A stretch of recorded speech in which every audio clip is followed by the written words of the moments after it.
Good morning students.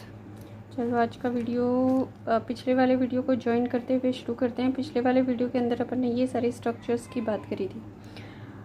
Last video जहाँ pose हुआ था उसके बाद में ये ऑक्टेंट स्टेज के बारे में अपन ने बात की थी कि जहाँ पर 8 सेल्स का फॉर्मेशन हो गया था और इनसे किन किन पार्ट्स का फॉर्मेशन होगा। ये जो 8 सेल है इनमें ये 4 अपन ने डिवाइड कर ली थी, ऊपर वाली और नीचे वाली। ऊपर वाली एपिबेसल सेल्स एंड लास्ट नीचे वाली जो है वो हाइपोबेसल सेल्स थी। इनसे कौन कौन से ऑर्गन्स बनेंगे ये सारा अपन ने लास्ट वीडियो के अंदर कर लिया था। इसी के बाद में ये 5 डायग्राम्स हो गए। इसके बाद में ई के बाद में एफ। नेक्स्ट डायग्राम जो है वो इस तरह से।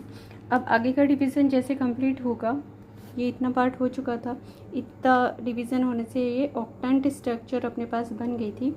नेक्स्ट जो डिवीज़न है उसके बाद में बनेंगे ऑक्टेंट से 16 सेल स्टेज कंप्लीट होगी। 8 सेल्स कंप्लीट हो चुकी थी, 8 के बाद में डबल नंबर जब बढ़ जाएगा तो कितनी बन जाएंगी 16 सेल स्टेज को कहते हैं ग्लोबुलर एम्ब्रियो। यानी 16 सेल्स डिवाइड जब हो जाती हैं तो उसके 8 सेल डिवाइड होकर 16 सेल जो बना रही हैं उस स्टेज को कहते हैं ग्लोबुलर एम्ब्रियो। ये कंडीशन इस तरह से शो होती है भाई, 8 सेल्स नीचे की तरफ और 8 सेल ऊपर की तरफ। आप आराम से काउंट कर सकते हो 1 2 3 4 5 6 7 एंड 8 एंड इतनी ही 8 नीचे की तरफ, तो 8 16 सेल्स बना लेती। इसे कहते हैं globular embryo. Suspensor as it is बना हुआ है, इसमें कोई चेंज नहीं है। इसके बाद में ये ग्लोबुलर एम्ब्रियो जो है कुछ डेवलपमेंट्स के बाद में ये एक हार्ट शेप एम्ब्रियो के अंदर कन्वर्ट हो जाता है जो इस तरह से दिखाई देगा।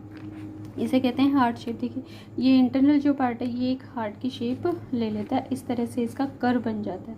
इसके अंदर कौन कौन से पार्ट्स का फॉर्मेशन होता है तो देखिए ये जो आउटर पार्ट है जो कि हार्ट शेप बनाए हुए जो आउटर कवरिंग है ये कॉटिलेडन्स बना लेंगे, बीज पत्र बना लेंगे।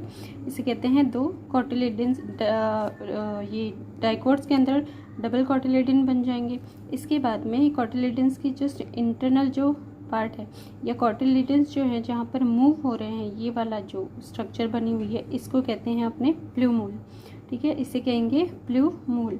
इसके बाद में इसके जस्ट अंदर वाला जो पार्ट है वो कहलाता है डर्मेटोजन। डर्मेटोजन का फॉर्मेशन करेगा जिसको त्वचाजन कहते हैं, जो कि लास्ट में जाकर एपिडर्मिस यानी अधिचर्म का निर्माण करेगा। डर्मेटोजन के जस्ट नीचे वाला जो लेयर बनी हुई है उसको कहते हैं पेरिबेलम, जो कि वल्कुट जन कहलाता है। इससे वल्कुट कॉर्टेक्स का फॉर्मेशन होगा।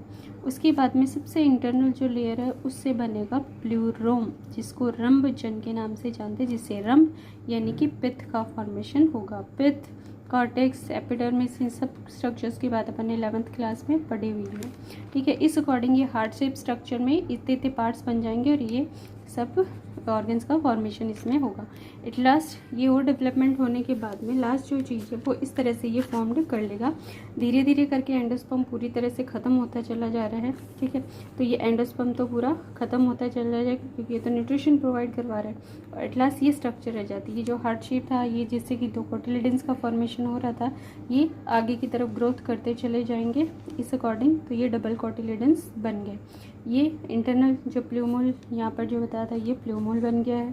ठीक है, इसके बाद में ये सस्पेंसर एज इट इज़ रह जाएगा। इस अकॉर्डिंग अपने पास देखिए ये रेडिकल हो गया, ये प्लूमूल हो जाएगा। ये जो स्वेलोन से स्ट्रक्चर नज़र आ रही है हाइपोकोटाइल बना लेती है और नीचे ये माइक्रोपाइलर पार्ट है क्योंकि सारा का सारा डेवलपमेंट हो ही अंदर रहा है, ओवल के अंदर सारा हो रहा है। ठीक है, इस तरह से एक मेच्योर एम्ब्रियो का फॉर्मेशन होता है। इस स्ट्रक्चर को टॉर्पिडो स्ट्रक्चर भी बोलते हैं। ठीक है, इस अकॉर्डिंग अपना डेवलपमेंट ऑफ एम्ब्रियो इनके साथ साथ कंप्लीट हो जाता है। ठीक है, इसके बाद में दूसरी कंडीशन आती है कि एम्ब्रियो डेवलपमेंट के बाद में अब सीड का फॉर्मेशन होगा। तो सीड कैसे बनेगा? ठीक है, इसकी देखिए ये थ्योरी जो दी हुई है वो इन्हीं डायग्राम्स की दी हुई है, आप लोग इन्हें कॉपी कर सकते हो आराम से। ये मैं शो कर देती हूँ, दिख जाएगा तो कॉपी करो या ये बुक में से भी बना सकते हो आप आराम से। इसके बाद का अपन टॉपिक शुरू करते हैं, तो वो है अपना सीड फॉर्मेशन की। सीड फॉर्मेशन कैसे होगा? तो सीड फॉर्मेशन के लिए देखो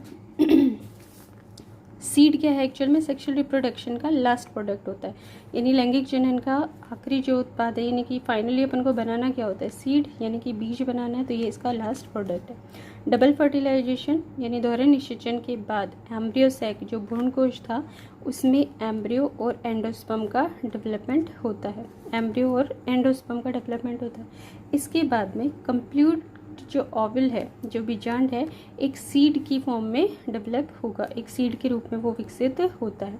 इस समय बीजांड ओवल में बहुत सारे चेंजेस आते हैं, तो ये चेंजेस क्या क्या हैं इनको अपन को इस तरह से देखना है। देखिए ओवल यानी जो बीजांड था वो प्रेजेंट होता है, उसके अंदर दोनों इंटेग्यूमेंट्स जो थी, बाहरी जो आवरण था जो थे वो बीजावरण यानी कि सीड कोट का फॉर्मेशन करेंगे। जो इंटेग्यूमेंट थी, जो डबल इंटेग्यूमेंट्स थी वो सीड कोट बना लेंगे। इसमें एक्सटर्नल इंटेग्यूमेंट जो थी वो बाह्य बीज चोल जिसको टेस्टा के नाम से जाना जाता है, और इंटरनल इंटेग्यूमेंट जो होती है वो अंतर बीज चोल यानी कि टैगमन का फॉर्मेशन करेगी। बीजांड व्रंत जो था जिसे अपन फ्यूनिकल कहते हैं वो बीज का व्रंत यानी कि सीड स्टॉक का फॉर्मेशन करेगा।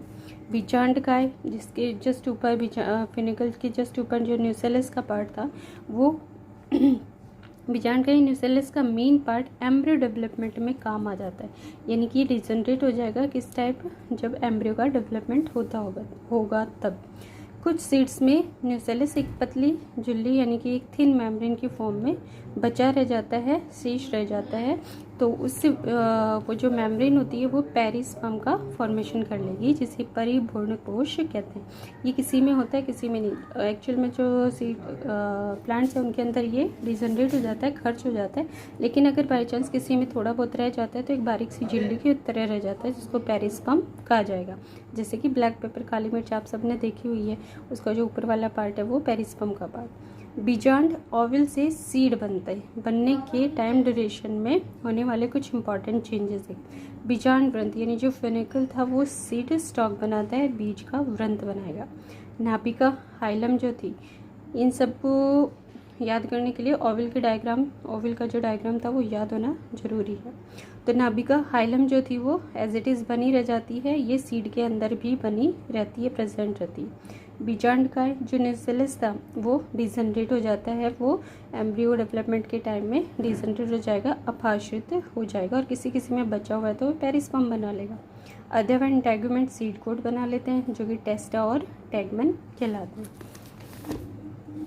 भ्रूणपोष एंडोस्पर्म जो था वो तो एम्ब्रियो डेवलपमेंट के टाइम पे डिजनरेट हो ही जाता है, किसी किसी में ये रह भी जाता है, तो उस बिहाफ पे भ्रूणपोष ये और अभ्रूणपोष ये दो पार्ट्स में ये अपना जो प्लांट्स एम्ब्रियो होता है वो डिवाइड हो जाता है।